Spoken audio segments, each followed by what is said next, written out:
Next, let's talk about the body that deals with the cybersecurity, in particular 5G. INCB is National Agency for Security and Technology in Israel that's responsible for the protection of national cybersecurity space in Israel. And they work on the national level to improve the security of citizens, to improve security of citizens and respond to emergencies. As part of their role, they are promoting cyber solutions and high-tech solutions. They build the high-tech strategy for the national level, and they are developing their own capabilities. And they seek to promote the strong cybersecurity for Israel. So probably this is something that I wanted to share with you today about the Israel. The whole report is going to be published on the website of organization. You can read it, and we will also publish a report about the standards of certification. That's going to come up later. I think it will be available before December 16th, before our forum is going to be online and offline. And we are going to discuss not only theoretical but practical issues of introduction of 5G. So where it can be done, where we can roll it out, where people are mostly interested in these networks, and who can be the stakeholder.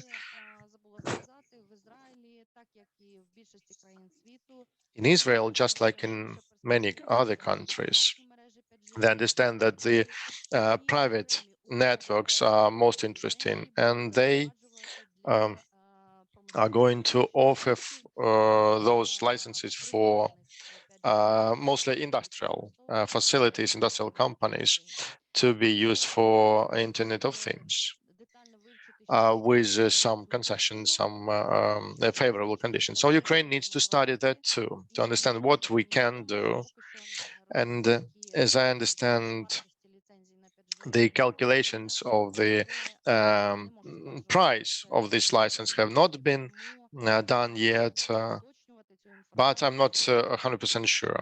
We need to ask the Ministry of Economy on that, because they are responsible for those processes, as well as Ministry of Finance. So in a nutshell, that's it. That's all what I wanted to share with you. We will have a number of other speakers. I remind that we have interpretation into English. For those who are going to speak Ukrainian, please speak slowly so that the interpreters could do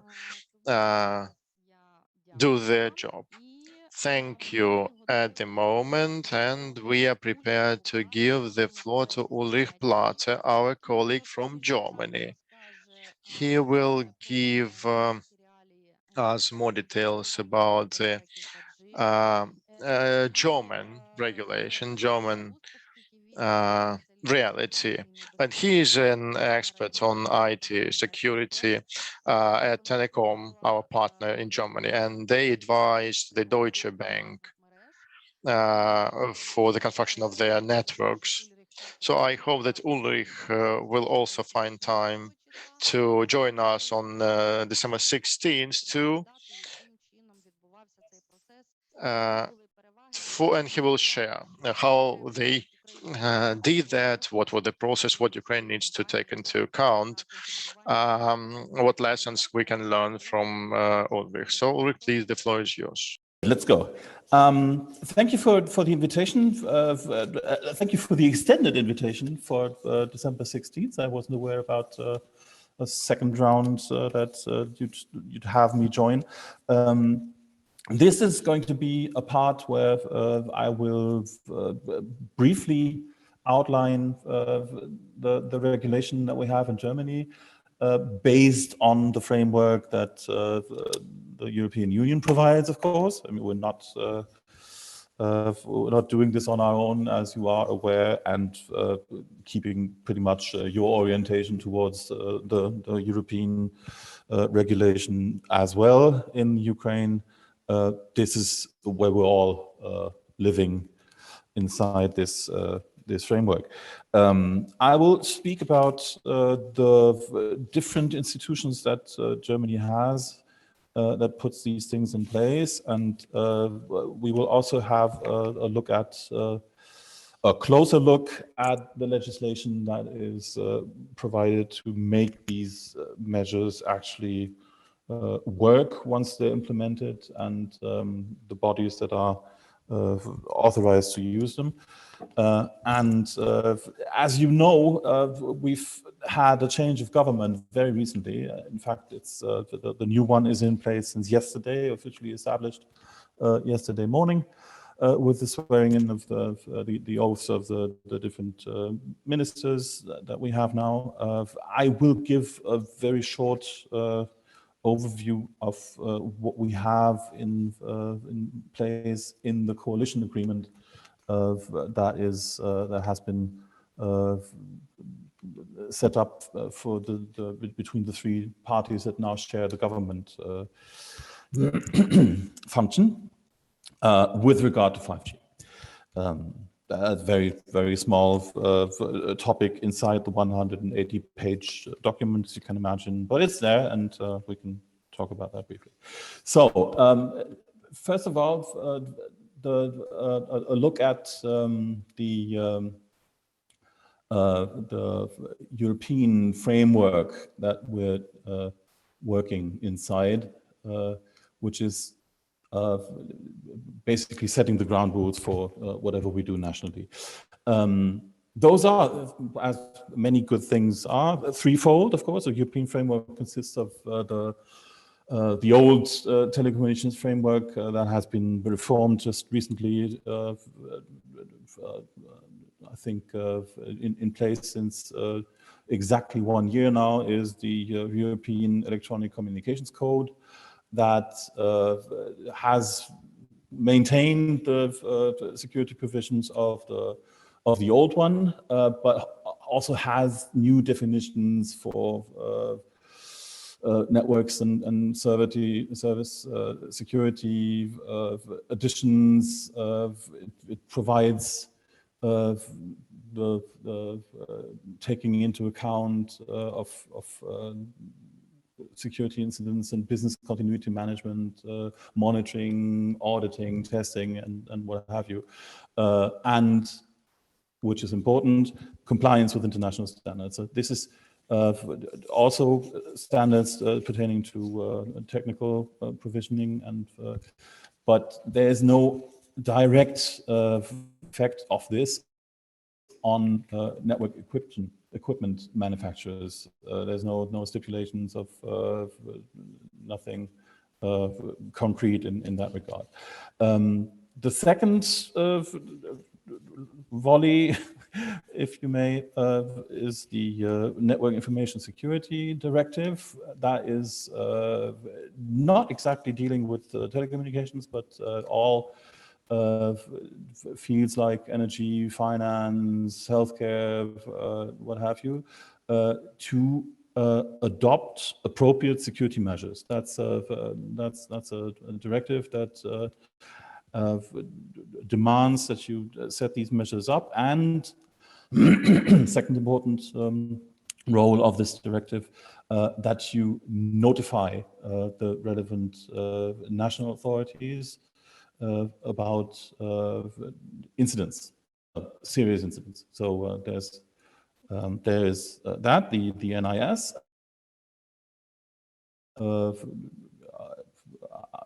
Also quite recently, if you look at 1.5 years of time frame that's been in place, the Cybersecurity Act, which creates the framework for what we will be talking about in the case of Germany as well, the cybersecurity certification schemes for products, for services, for processes, and as you will see, it's a question of definition when we're talking about network infrastructure, there's the provisioning of services in critical infrastructure, which demands a definition of critical components. We'll come to back that later.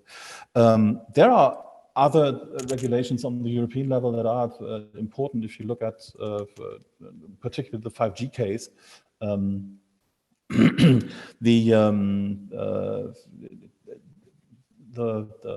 there's a foreign direct investment screening regulation.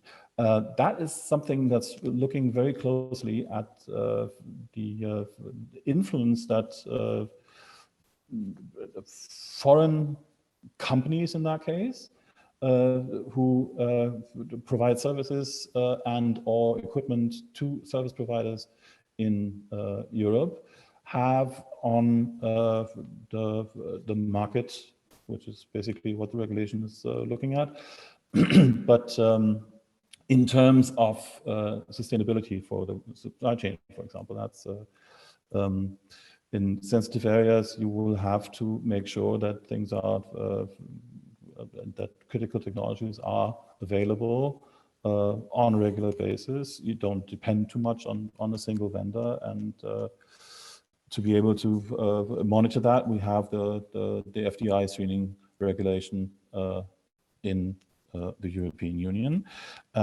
And there's also, of course, the other trade defense instruments, anti-dumping regulation, for example, looking at subsidies for vendors that allow them to offer services and products at prices that are excluding competition in Europe. That also is something that the EU has, which may allow them to prevent market distortion from happening. Now, this is, I mean, we're looking at the market, but in theory, what's behind that is looking at the technologies provided and what they do to determine whether it's admissible to have a certain provider active in the marketplace or rather not. Now, when you look at Germany, based on this framework that you have on the European level, there is basically three main bodies again that are responsible for regulation in Germany. The first I need to talk about is the Bundesnetzagentur, the Federal Network Agency, which is also a market regulator, much as the Ofcom in the UK, for example, the FCC. So very much oriented towards granting non-discriminatory access to telecommunication services and putting all regulations in place that are needed to do that. They come from the old state-owned telecommunications ministry, and are, if you look at what their main task is, they provide regulation for the old incumbent telecoms provider, the Deutsche Telekom, and the rest of the marketplace to enable every market participant to do this on a fair level. If you look at what we would going to talk about here today as well, and what you are looking at with the establishment of your own certification body in Ukraine, is certification schemes for network equipment, or to be more precise, for its security aspects. Now, the Bundesnetzagentur has very recently come up with a catalog of security requirements for telecommunications networks that was prepared in the scope of business under the Ministry of Economics and Technology, but jointly developed with the Federal Commissioner for Data Protection and Freedom of Information, so the privacy guardians. We talk about them very briefly also. But the third partner in this catalog was the BSI, so the Federal Office for Information Security, which is going to be the stronghold of what I'm talking about and what is necessary to provide the certification scheme in detail. Now, this catalog, the jointly developed catalog, has already been submitted to the Commission for notification, so it will become an authorized tool for Germany, officially notified by the European Union. I have no idea where that process actually currently is, if notification has already been granted or not. But it's the basis for the security concept and technical precautions that are measures to be taken to increase the security of network and services inside telecommunications companies. So it's a guideline, a catalog for the companies active in the sector that provides them with the declarations for that need to be taken into account. It has a list of criteria that you need to apply in order to determine whether the components that you're using are critical, which in turn is the basis for the actual certification scheme that runs up there. So first of all, the catalog enables you to see whether which aspects of your network, the network core, the radio access network, the different levels of the 5G telecommunications are in fact to be looked at in terms of critical services and therefore critical components that need certification and clearance with the authorities. So there's only very little about the actual technical aspects of this. We have, as I mentioned briefly, the Federal Commissioner for Data Protection and Freedom of Information in this, as well, whose role is data protection control. In fact, also in telecommunications, not just consumer. Most people know the BFDI, the Federal Commissioner, as an attorney of the public interest, but he's also very much in power to regulate control of data protection when it comes to telecommunications surveillance, customs investigations, and stuff like that. So it's from the interest of the public to specific protection of data privacy on different levels, including telecommunications. And this leads, the catalog is practically the basis of what now comes step by step with the involvement of the Federal Office of Information Security, the cybersecurity agency, the national one, if you will. That's a pretty important body that has been established in, I believe, 1995 already, or 98. I don't remember exactly when that was.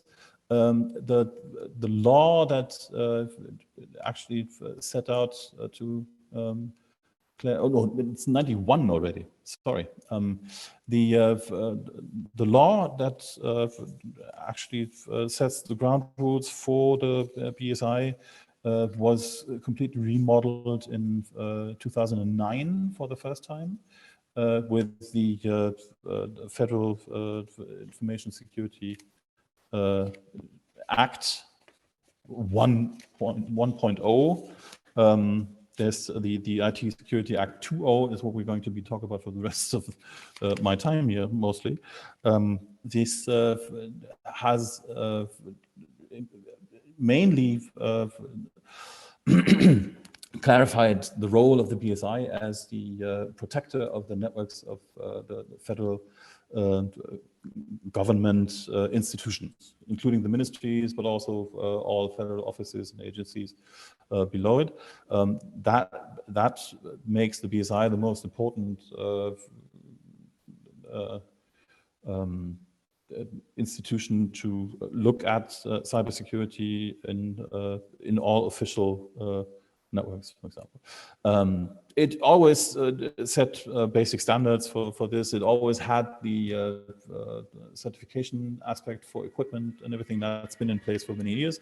But we've had the refurbishing of the IT Security Act twice, once in 2015, and then more recently, very recently this year in 2021. In between, the BSI has become the National Cybersecurity Certification Authority, the NCCIR, as it's designated by Article 58 of the Cybersecurity Act of the European Union. So it carries now the power to monitor and enforce compliance with all the obligations that IC and information technology providers, regardless of products or services, provides under the certification schemes in place. And that's European and national certifications alike. This last refurbishment, the last reform of the IT Security Act, the so-called 2.0 version, was just this year. It's been in place since May 21. It's not all done yet. There's a lot to be had from I mean, the beginning of this month. There were parts that have been enacted as obligatory, and there's others like the introduction of intrusion detection systems, for example. Those only become the rule in April 2023. So it's a step-by-step process to enhance cybersecurity there. I'll go briefly through the law with you. I need to do this more or less theoretically because there's no English version of it available as far as I know. So we're going to just briefly pick out a few of the things that are interesting to you. The new aspects are the ones that might be interesting because, for example, there's a very much enlarged, enhanced authorization for the BSI to control communication technology inside federal institutions. They basically can come up to your door in a ministry or in a federal office, provided they arrive within office hours. That's about the only limitation that they have. But they can ask for direct access to your equipment. They can ask any questions. They can demand documentation about everything that you do there. And the aim of this is, of course, to have a leveled security approach, a posture in all federal institutions that can be monitored and controlled. Only exceptions from this are, of course, the Defense Ministry and the Foreign Ministry. They have this under their own control. We'll see how this changes because the coalition agreement may have something to say about that if you look at it closely. But as far as I know, up to now, this is the exceptions that are in place. This control authorization has been in force only since the beginning of this month, so it's very, very recently. Now, you know about, probably know about other functions that they have. One of the main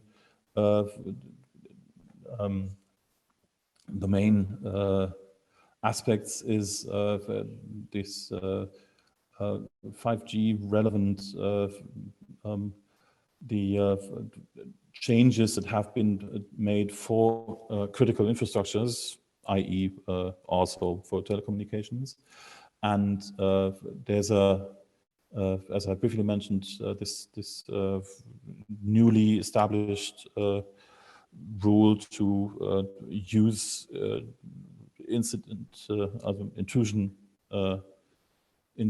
detection system. There's an old saying in information security: you can either have intrusion detection, which is when it's probably too late, or you can have intrusion prevention, which is a better idea. But nevertheless, intrusion detection is probably something that you will want to have to be able to monitor your own services. It comes with a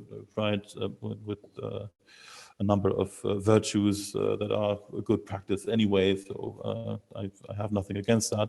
But as a obligatory rule, it's only in place 2 years from now, 1st of May 2023, so 1.5 years from now. So what is mostly interesting in this regard, and that has been the most heavily discussed aspect of the new law when it came into force in May. It had only a history of a month of discussion in Parliament, and most of the criticism against this law was directed at the fact that there has been you could almost say hysterical approach to changing what was inside, and especially participation of interested parties. Now, you have for each law that's been run through Parliament in the past years, always an extensive process of consultation by industry associations, other interested parties, and they usually have like a couple of weeks or even longer to react to drafts that are being put forward. In the case of the IT Security Act 2.0, that was whittled down to a couple of days, 48 hours to be precise, that they had to react on the things that went. And given the really radical nature of what was being put forward there, that of course led to massive protests in the industry among security professionals, because they had the impression that there were things that are loosely thought of and not exactly in the terms of what they need to do.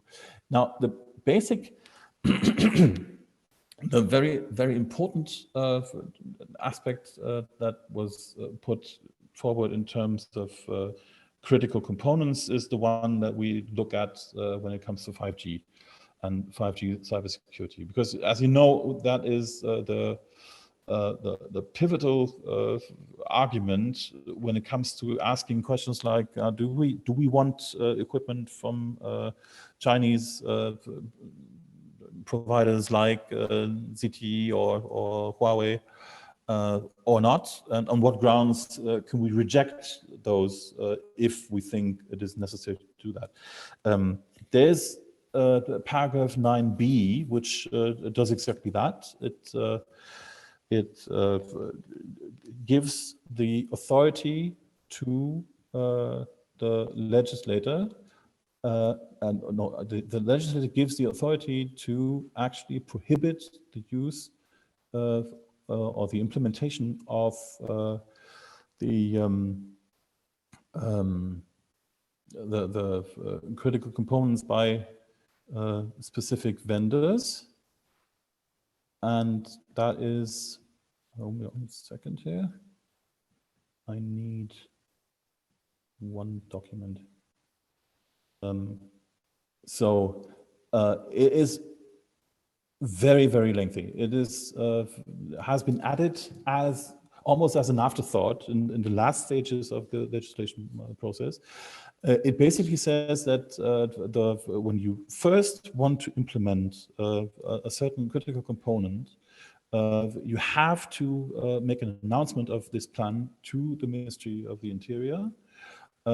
And you can only use whatever it is you've just announcing after, at the earliest, 2 months after this announcement.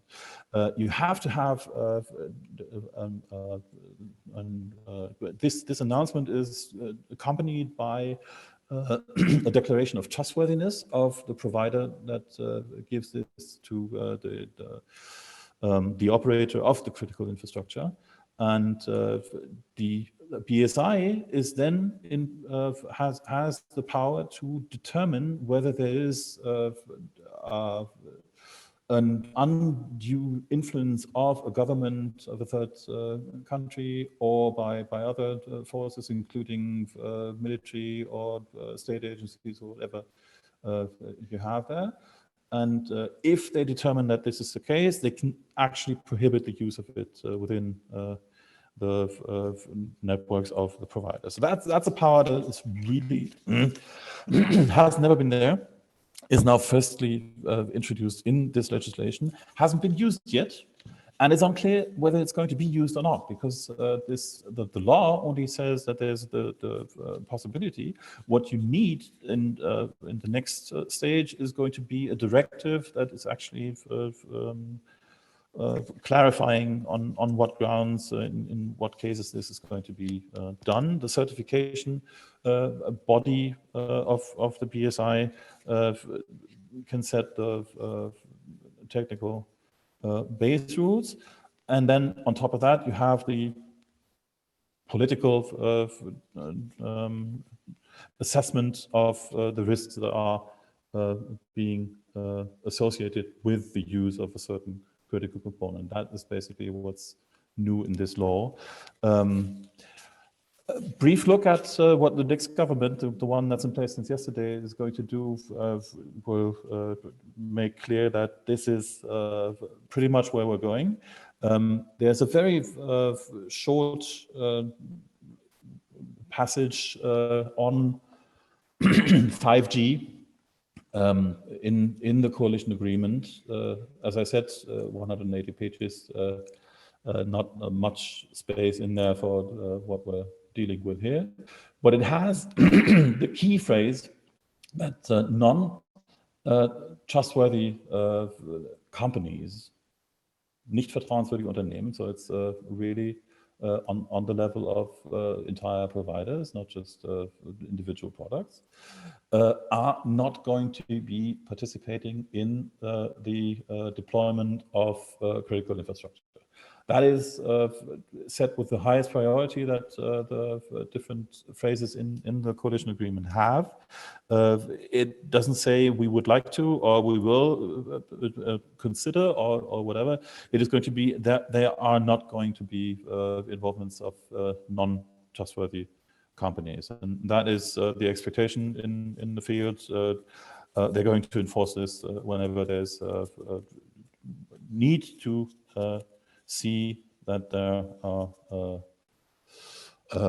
companies are lacking trustworthiness. We're going to implement that.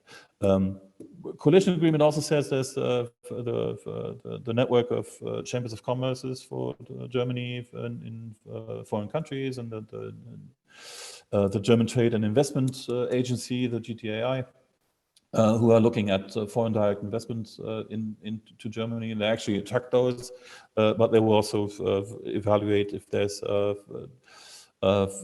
threat to security that would result from the involvement of companies in the broadband market, in infrastructures in Germany, and if that's the case, if there's a sufficient legal framework for preventing to have those influences actually hinder the development of a sound and secure market. So that is pretty much what I wanted to elaborate on when it comes to Germany as well. What's to wrap it up? What are the recommendations that are coming from this that any other country, not Germany, might be interested in implementing? There's a brief, concise list of things that we would look at in this case.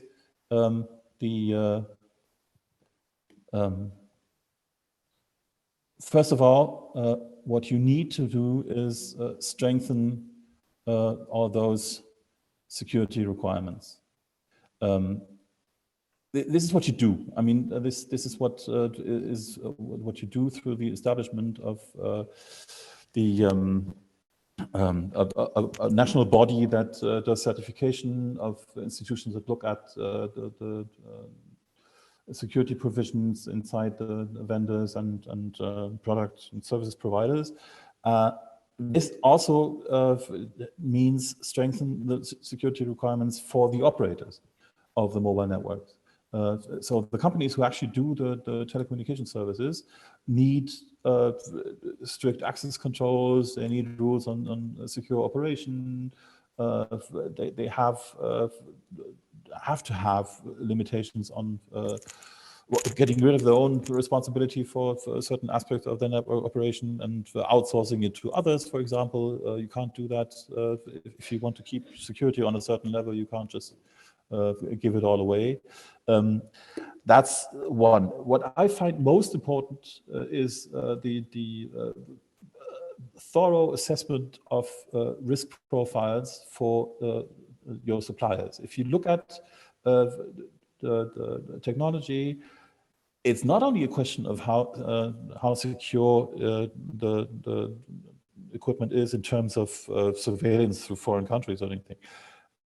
It's much simpler. You want to make sure that the companies that provide your equipment need to have low risk involvement in your area, and that includes that they don't go bankrupt, which is very easy, or stop providing technical support, for example, because they decide that it's not important to continue their product line. All this is, in my opinion, the most important aspect that you need to look at, maintaining a diverse and sustainable supply chain for equipment in the core and in the radio access network in particular. Avoid dependencies on single providers, and look at a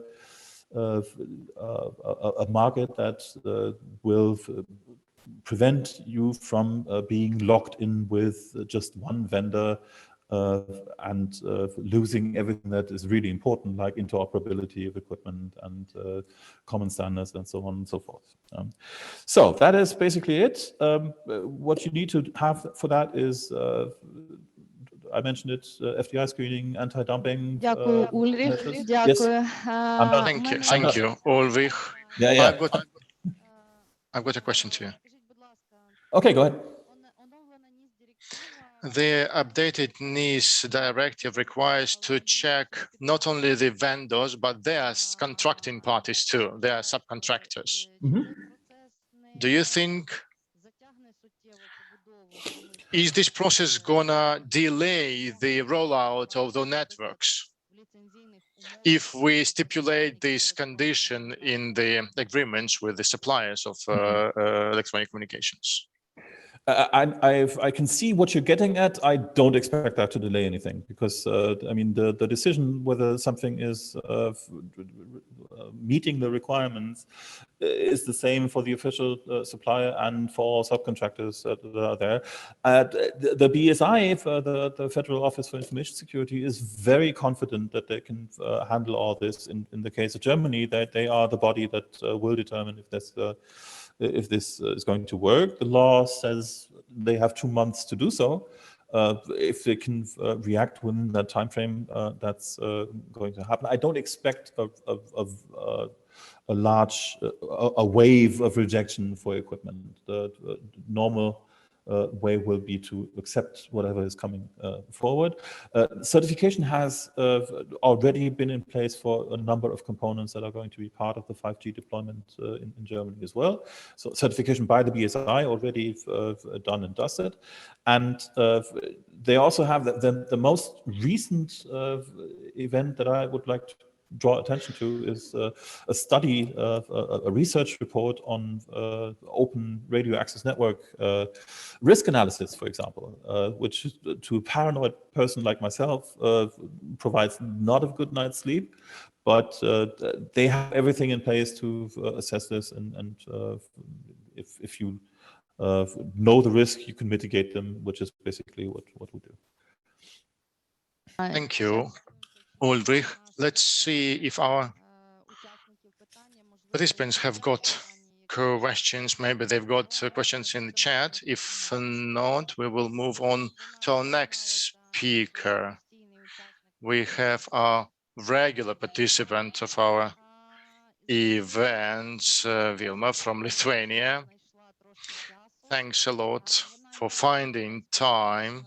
She's an expert on development of digital economy. And we have a question to her, not related to the security of networks, but rather the following. Wilma, what do you think, how the development of digital economy will take place with 5G networks? What are the advantages and disadvantages in terms of the economic development? And what do we do on the European level? What is going on there in this regard? So please share with us those European processes. Okay, thank you very much, Lilia, for inviting me. I must know that it was a bit short noticed, and but I'm happy, a little bit to overview my expert opinion to present, and maybe you will find something which could be valuable for you. So first of all, this is no question that 5G would increase the digital market opportunities and raise up the GDP of EU. And the question is how fast it's gonna go, and does it will meet any obstacles, to slowing it down. So frankly saying, we deal with the question. This is the electronic communications. This is a critical infrastructure for sure. And the object, which is the national heritage, national security, national defense, and therefore it is part of the political involvement as well. So I would like to distinguish that we have probably geopolitical international dimension, because this is no borders and everything. We have the European dimension, which has a legislative framework like NIS2 directive, the security resilience directive coming, and also tools like 5G toolbox. And we have the third level, which is the technical dimension. And of course, it's about the security. I would like to draw, attention about how it was in Lithuania. So it was the question of the big debates between technical community and also political circles. And the last year, it's not related to 5G, but last year, the amendments in the law of investments took place, which says that any kind of big investments which relates the objects of national security is a question of the approval from the National Defense Council.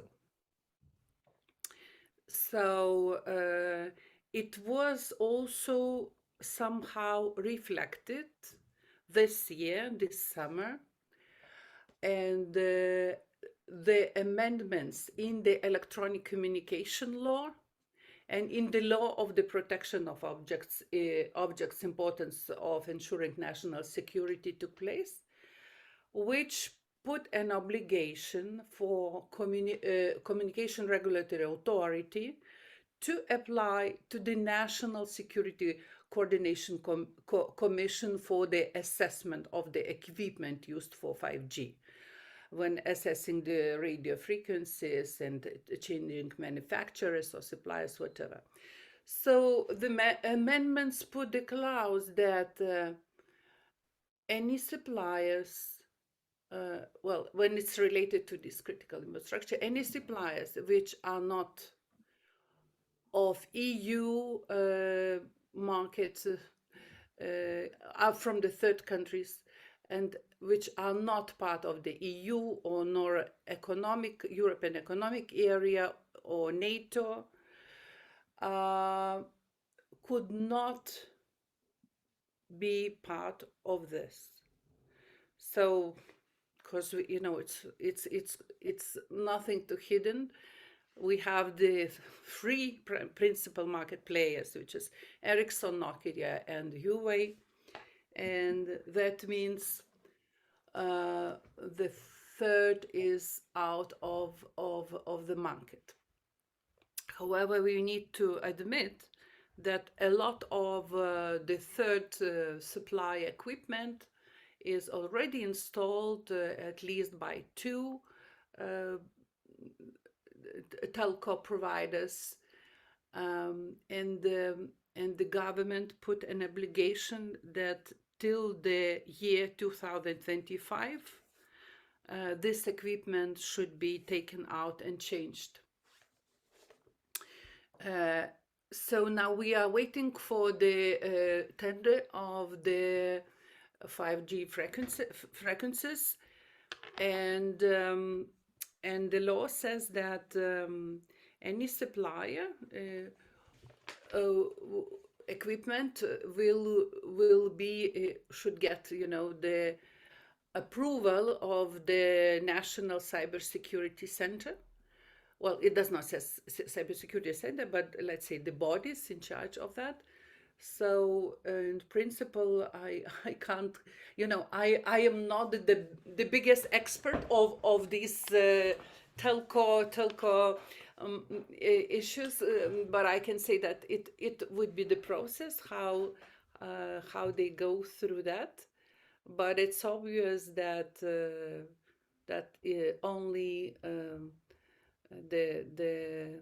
those which I mentioned can be part of the game.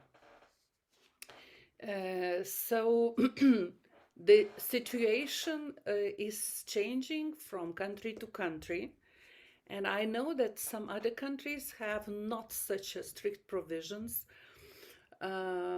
We must admit that now the situation with China and Lithuania political situation is extremely tight, and this is not good for business, nor IT business, nor let's say traditional business. We'll see how it's gonna develop. But the national security in that terms, it's like the priority of protection society, government, and business interests. So from the economic point of view, Lilia, answering your question, there was research done by, there is a study, Oxford Economics consultancy company, which says that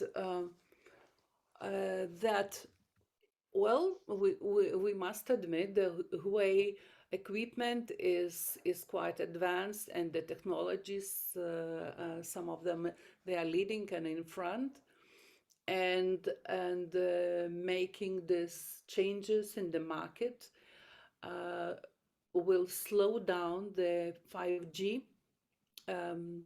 introduction, and it cost, and it means that it cost 20% more of the real costs, which could be like, for instance, for Iceland, 3 million euros per year, for Germany, 479 euros per year, and that means that if this scenario to be taken, the GDP, for instance, in Germany will decrease 6.9 billion of euros, in France 7.3 billion of euros. So what is the way for Ukraine? You know, the Ukraine, it should answer themselves.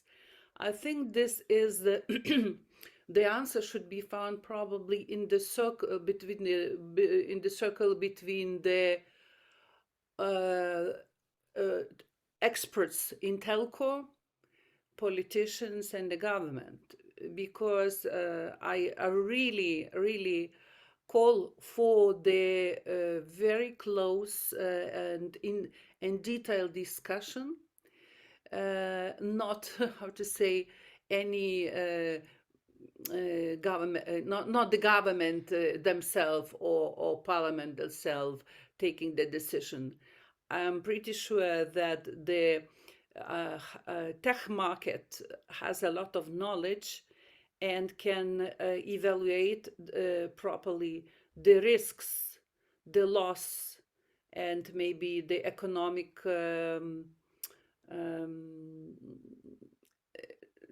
economic circumstances which one or another way could cost for Ukraine. So basically, this is my comment. If I can answer some question, happy. Дякую, Вілма. Thank you, Wilma. Indeed, this is something that I really wanted to hear, because the problem is there, and the discussion must be not only around the security of those networks and the cybersecurity issues, but also the economic issues. Because if the network goes 20% up in cost, if we refuse from equipment of some supplier, in Ukrainian context, the cost can be even higher. We hope that indeed we can request that kind of research to calculate the economics of the process, and only after that, just like Germany did, address the issue, because indeed the increase in cost of the networks will result in increase in the cost of services to be based on those networks. Firstly, I mean those private networks that's going to be rolled out for the IoT, Internet of Things, and certainly this end service to be provided to the consumer to build those, infrastructures for the Internet of Things. It can be so expensive eventually that the consumer will not be able to buy it in the territory of Ukraine. And certainly the economy of Ukraine and the budget of Ukraine will lose money on that. So I think we need to put it as a goal for ourselves for the next year. We will look for really powerful experts who can make really strong calculations, and only then would we be making the decisions, because unfortunately the government today don't have money for that kind of powerful researchers. maybe they can ask the projects that are helping us to develop the digital economy to fund that kind of research. Maybe they will find this money, and indeed before we conduct the tender, maybe we can get the results of that kind of research. Our German colleague and Wilma today said that the requirements to security and the requirements to use of particular equipment must be subjected to licensing for the providers of telecom services. And there's certainly this tender that will be taking place. Those tender organizers must have those requirements in place that are based on technology calculations, economic calculations. Thank you, Wilma. Thank you for your speech. Hope on the 16th you will have more time to talk to us about the use of these networks and about the use of those networks for industrial purposes. Do we have questions to our speakers in chat? If no, we will give the floor to our next speaker. What's the question? Did you hear the question? Yes, I did. So what would be your answer?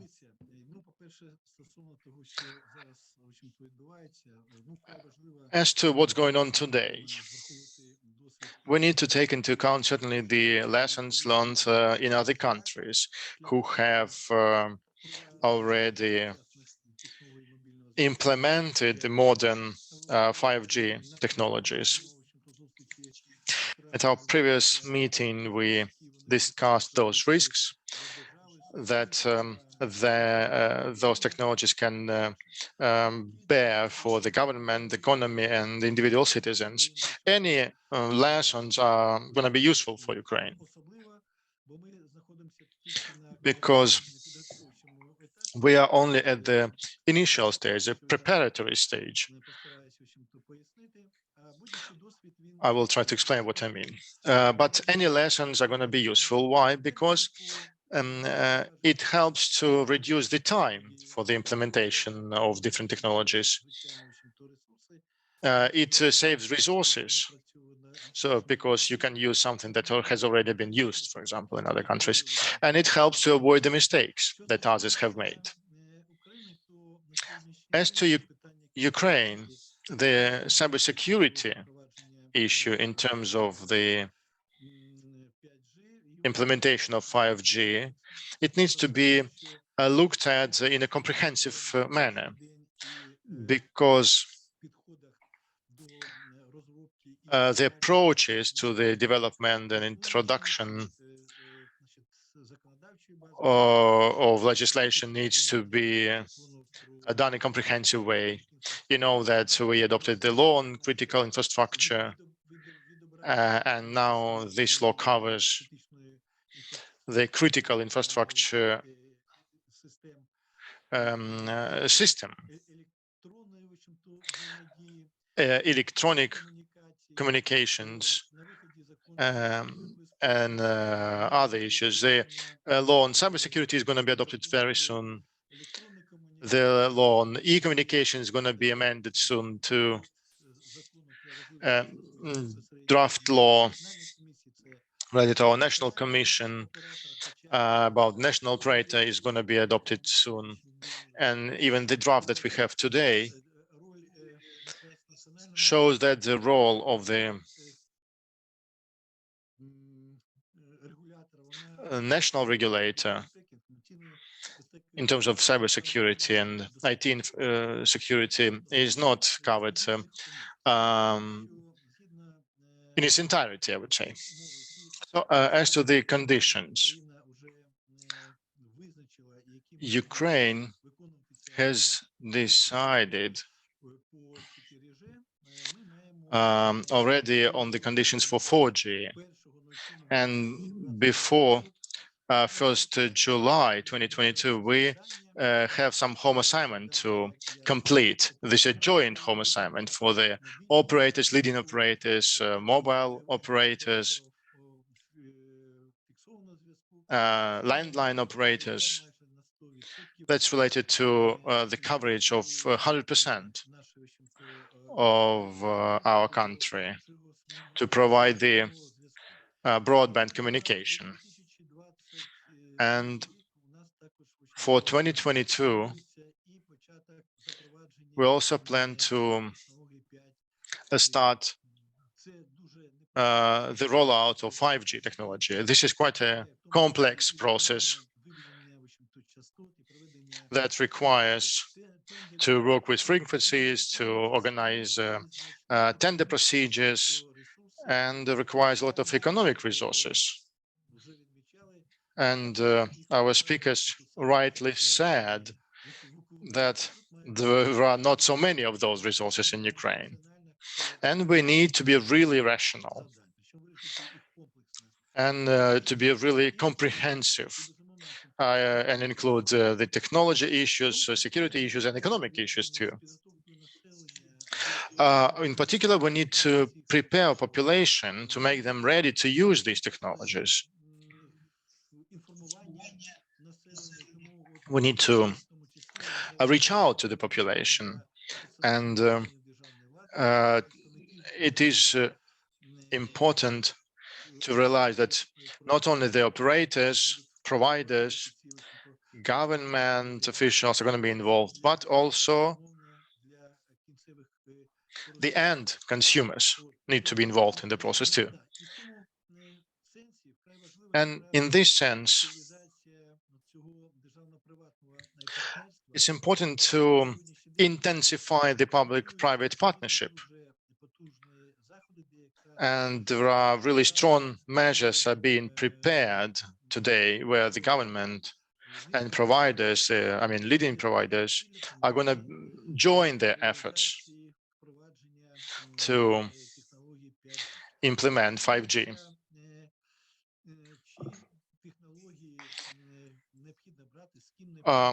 Whose technologies do we want to take?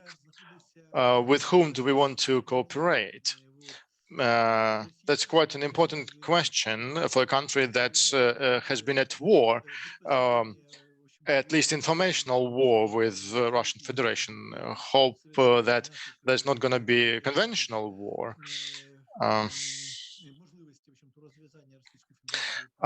Because a lot of talks going on whether they're going to be a conventional war or not.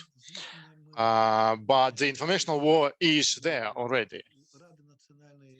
And the National Security and Defense Council, you probably know that they introduced restrictions on the use of Russian companies, in particular those operating in cybersecurity domain and e-communications domain.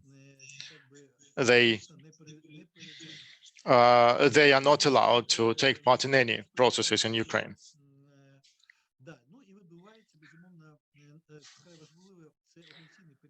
And organizational issues are hugely important too. There are changes going on, not only in terms of national regulator. Today, they are reviewing the functions of every element of national cybersecurity.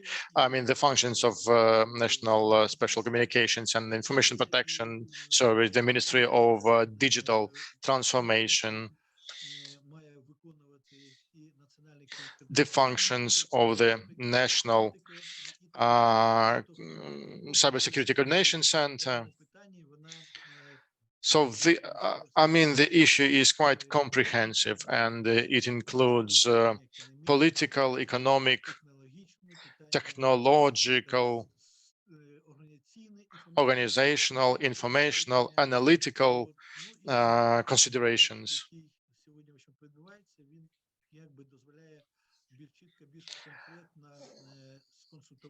That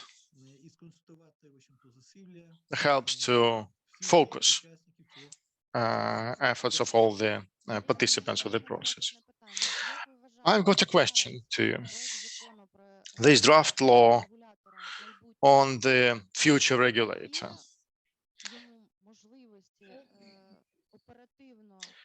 Does this draft law enable this regulator to promptly address the security issues related to certain technologies or suppliers? Well, the draft that we have today, no, it doesn't. There is only one phrase there.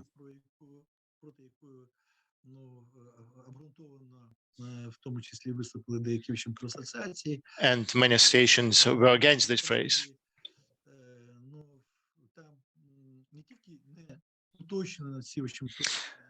And they don't give details in this draft what should be done to promptly respond to those issues and what resources would be used to ensure this IT and cybersecurity by the regulator. So the draft law has no direct answers to this question. Okay, in your view, where the issue needs to be regulated then? In the draft law on the cybersecurity that will implement the NIS directive, or would we need to strengthen that in the law on electronic communications that is going to be valid since next January, or maybe we would need to amend the law on regulator? I think you formulate the sequence very properly. It's important today to adopt, at least in the format they are today, the law of the national regulator, because any attempts to change that just delay the process. And we see that there is misregulation and chaos in the market of e-communications. I know that the law on the new draft law on cybersecurity is to be adopted soon.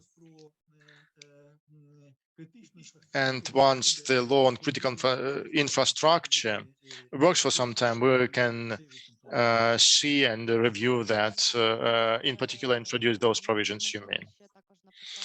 Okay, we have Alexander Fedienko commenting on your statement, not for the question, but his opinion that the license agreement does not need to specify the details of equipment. But I think we can debate on that.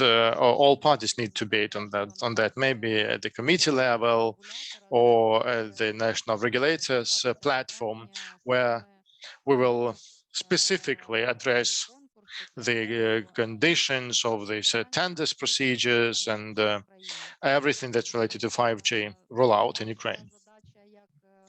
And our objective as a civil society organization is to raise those issues, to give the public authorities time to think about those questions that we raise, and let them learn the lessons or learn the best practices from all over the world to make the best decision for our country. Thank you, Andriy. Yeah, the only thing that I want to say is that I fully agree the take of Alexander published, because I think indeed it does not make sense to specify those details today. Once we are close to 5G, then we can analyze the practices of other countries and take everything into account. Thank you. Thank you, Andriy. Once again, our objective is to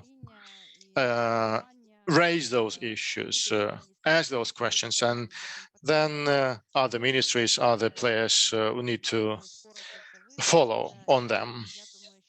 I hope that we will ask those questions ministers definitely, because the ministry is going to be responsible for the appropriate policy, and the regulator will be implementing those processes and procedures.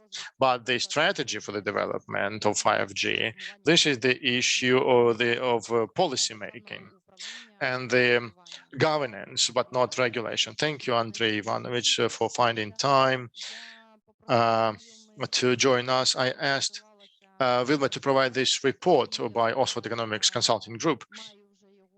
And I have received it already. I'm going to share it in the post release to this roundtable. We are going to publish it on the website so that you could look at the economic calculations of introduction of 5G at one of the without one of the top players. Слово Ксенії, яка трошки Now розкаже. over to Ksenia to walk us through the certification process, and then we will have another 5 or 10 minutes left to discuss any remaining questions, and then we'll meet on the 15th.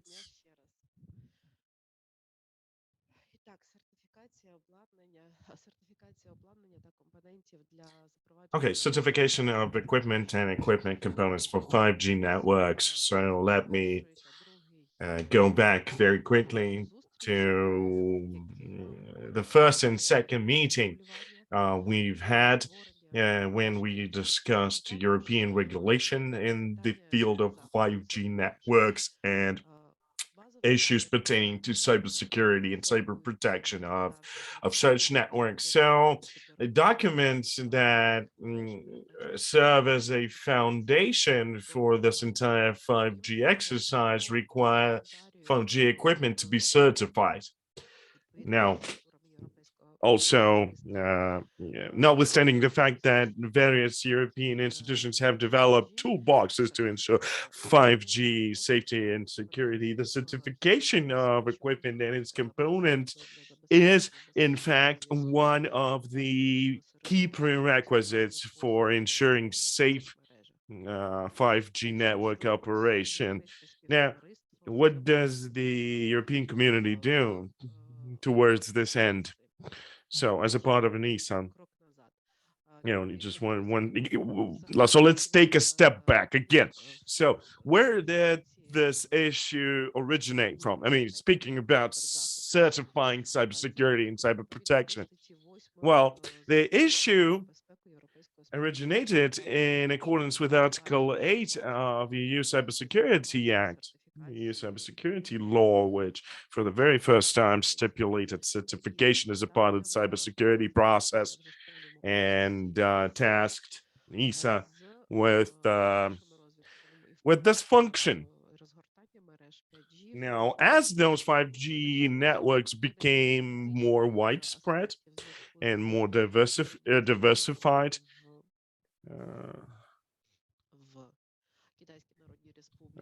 there emerged a need to address the issue on the political level, as about the same time the Chinese government tasked its network equipment manufacturers to actually collect and share data back with the Chinese government, data that those equipment manufacturers have been able to collect through provision of their services. And this became the basis, the foundation of this conflict, right? So NISA then,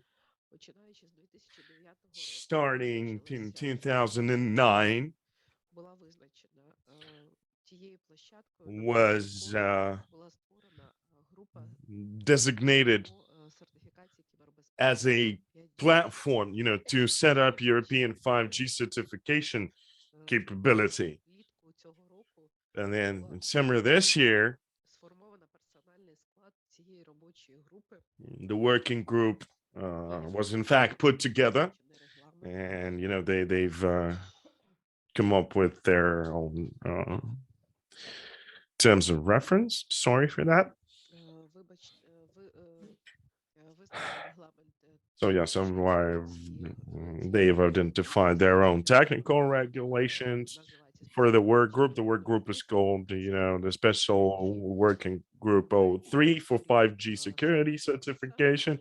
I mean, it has its own website and it has its own technical regulation, and it operates as a working group. And on that working group, we have representatives from the European Union and then representatives of equipment manufacturers and largest service providers as well of the member nations, of course. So, and then, as we've heard from Ulrich, and as we've heard from Mr. Kozak from Ukraine,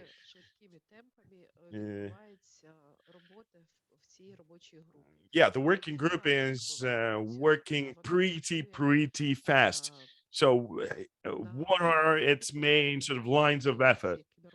First of all, certification of cybersecurity. When supplying, deploying, identify 5G network, subscriber IDs, remote SIM card preparation, roaming, and connection services. So these are the things that it looks at and regulates. So the work group, once again, has its own terms of reference. It's been made public, and you can, take a look for yourself. But, there is not much to show for at the moment as far as the results go, because obviously, this is a developing technology without much use experience. And so obviously everything has to happen pretty quickly. So as a part of the risk assessment and as a part of EU coordination efforts, the NISA mapped a threat landscape for 5G networks, and that's and the document has been made available for discussion and consideration. So this threat landscape that they mapped is pretty much an integral part of security issue mitigation measures of the EU, right? Something we spoke about earlier. So now speaking of Ukraine, so we have conformity assessment systems in place. We have standardization and certification legislation in place as well, which is good, and the certification and standardization is one of those areas that was heavily aligned with the EU acquis communautaire prior to EU association agreement signing. Right, so a lot of progress has been made there, although the pace is pretty slow, unfortunately. So I think this really comes down to funding or the lack thereof, because obviously, Ukraine is rich in talent and it has so many great specialists here. It just lacks funding.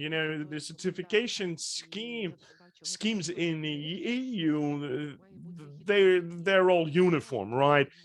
And we're supposed to be. So each country should get rid of its own national certification scheme and adopt the uniform European certification scheme. Now, if you look at Baltic countries' experience when it comes to 5G certification, and as has been mentioned by Wilma, right? So all of those Baltic states, they got rid of Huawei equipment and the services that this company provides. As these Baltic countries are NATO members, and they spend 2% of their GDP on the military purposes. And in 2020, they have signed an MOU, and they serve or pretty much offer their own infrastructure and capability to be used as a training range for the NATO Information Security Agency. So, and therefore, obviously they had to get rid of all those unreliable equipment providers coming from China. So, I mean, Ukraine looking at this Baltic experience, I think can learn a lot and can in fact, make a difference in terms of offering its own capabilities and infrastructure. So yeah, I mean, and so I would agree with everything that's been said so far, so before we run the first auction, we actually need to bring together all the stakeholders, all the market participants and subject matter experts, sit down and gauge the potential price of the license. The license is part of the deployment cost. So that's something that needs to be addressed very early on. So, and especially emphasizing the need to deploy such networks in remote rural areas and communities and make sure that, make sure that the approach is well balanced. Look at Germany. I mean, Germany, even though it kind of lets Huawei operate inside its country, but when it comes to the secure networks, there are very harsh limitations in place according to the previously mentioned Security Information Protection Act V 2.0.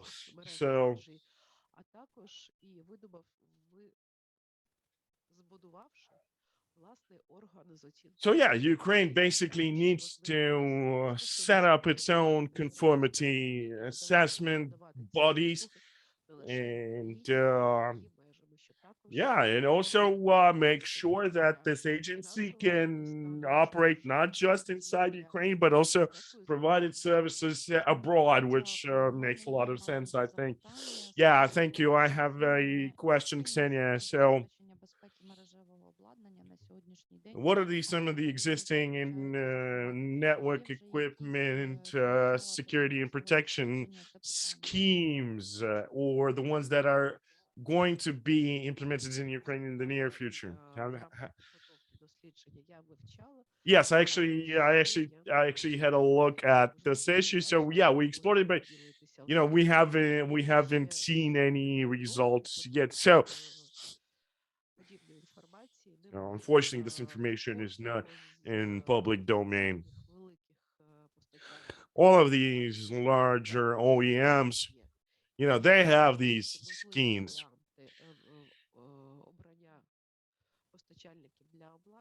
And when considering potential equipment options, obviously those relevant schemes need to be examined. Yeah, all right, thank you. I have more questions though. So if every equipment supplier has its own network equipment protection scheme, they all have their own scheme, can those networks talk to each other?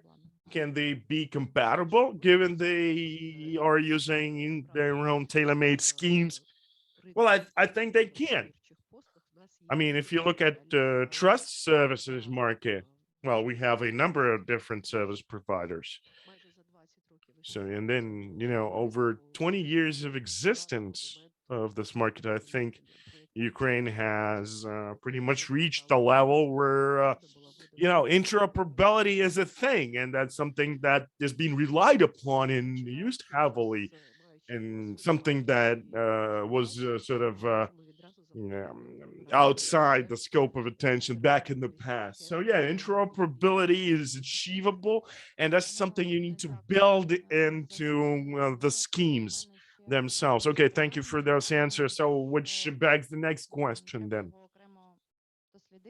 Something that needs to be, I think, explored in greater detail. I think I need to do a little bit of exploration there myself, and something I think we should bring up during our next forum on the 16th. And yeah, basically the question is, so,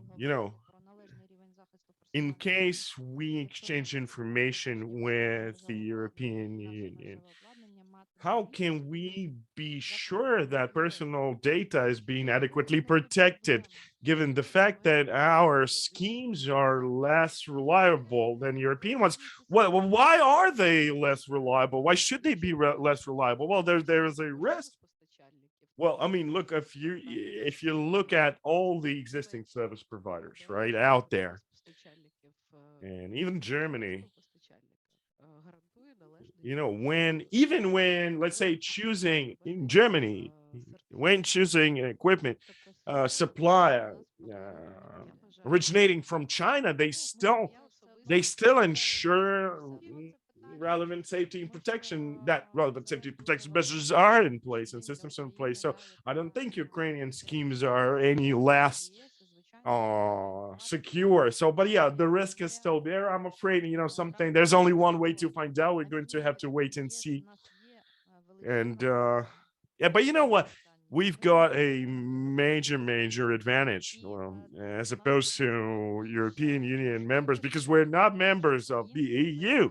So our hands are free, basically. You know, we can do things that the EU cannot, you know. So this is our major disadvantage, and yet at the same time, this is a huge opportunity for us, especially when it comes to fielding new technologies, creating new markets, virtual asset markets, and other types of novel tech.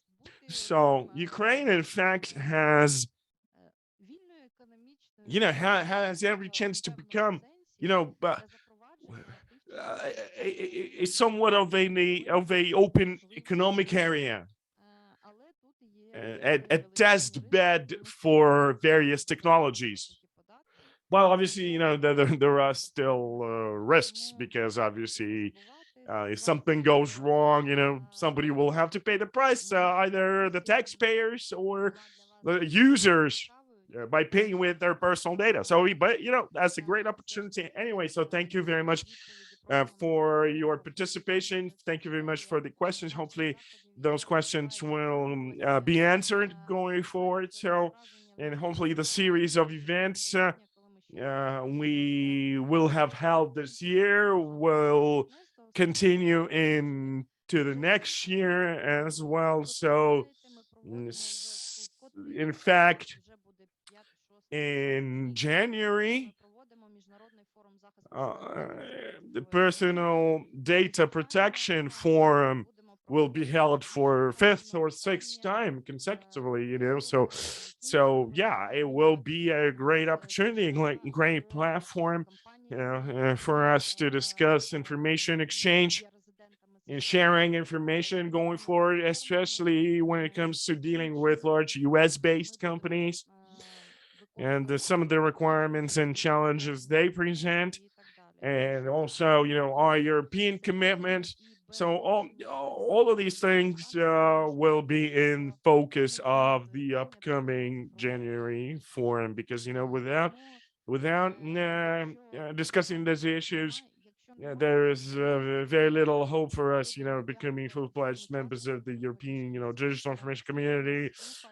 So unless there are any questions, I'd just like to thank everyone for their participation. And hopefully you got the answers you were seeking, and hopefully this whole exercise got you thinking a little bit, you know, as to you know, things we need to do going forward. So and yeah, and we'll keep on working on the cybersecurity law, information security law, and keep on working on organizing the upcoming seminar. So thank you very much indeed, everyone. Thank you to all the participants and panelists, and thanks for staying around, and I'll be seeing you soon. Goodbye.